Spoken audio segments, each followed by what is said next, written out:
Arestado ang dalawang individual sa patuloy na ikinasang drug by bus operation sa Room 123 Kingsfield Hotel, Gold Street, San Rafael, Barangay 10A, Davao City nito lamang ika-24 ng Hunyo, taong kasalukuyan. Kinilala ni Police Major Kevin Lou D. Garing, officer in charge ng Maa Police Station ng suspect na sina alias J, top 1 city level high-value individual,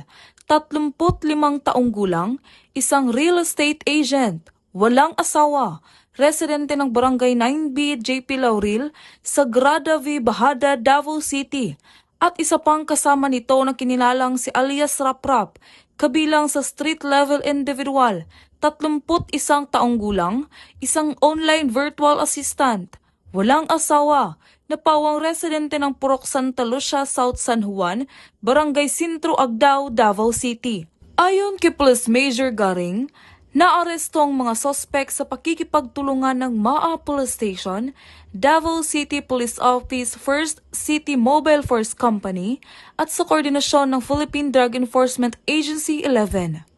Dagdag pa ni Police Major Garing, na-recover mula sa mga sospek ang 19 pakete ng hinihinalang shabu na may bigat ng higit kumulang 30 gramo, 2 unit ng iPhone, isang kulay itim na card holder, kabilang na din sa nakuha ang driver's license ng isang suspect, isang valid ID card, isang unit ng sasakyan, at buy-bus money na ginamit sa operasyon. Kasalukuyang nasa kustodiya na ng Maa Police Station ang mga suspect upang dumaan sa tamang disposisyon at mahaharap sa kasong paglabag sa RA 9165 o Comprehensive Dangerous Drugs Act of 2002. Samantala, ang laban kontra kriminalidad ay patuloy na pinapahigting ng Police Regional Office 11 sa pamumuno ni Regional Director Police Brigadier General Nicolas D. Torre III, alinsunod sa kampanya ng Bagong Pilipinas na panatilihin ang kapayapaan at kayusan tungo sa pagsulong ng bansa.